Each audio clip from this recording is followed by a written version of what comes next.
હાલો મિત્રો, હું જાઉં છું ઈટાળા અને ફાઇનલી ઈટાળા પહોંચી ગયો છું. પછી મેં અંદર જઈને માતાજીના દર્શન કરી લીધા અને આ અમારું હનુમાન દાદાનું મંદિર છે, મેરડીમાં છે અને આ અમારા સુરાપુરા દાદા છે અને આ અમારું જૂનું ગામડે મકાન છે. તો આ લોકો હવે ઘોડીને તૈયાર કરે છે સમય માટે અને આ બીજી ઘોડી પણ આવી ગઈ છે.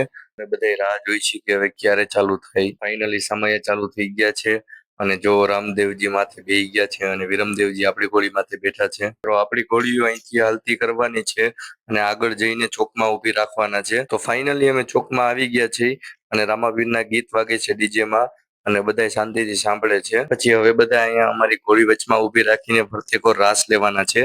હવે રાસ ગરબા ચાલુ થઈ ગયા છે. તો હા મિત્રો, હવે પ્રોગ્રામ પૂરો થઈ ગયો છે. રામદેવજી વિરમદેવજી બંને ઘોડી ઉપરથી ઉતરી ગયા છે. અમે પણ હવે ઘરે જઈએ છીએ અને સોનુને રવાના કરી દીધી છે ઘર તરફ. તો બાય બાય મિત્રો, મળીએ બીજા બ્લોગમાં. Thank you so much.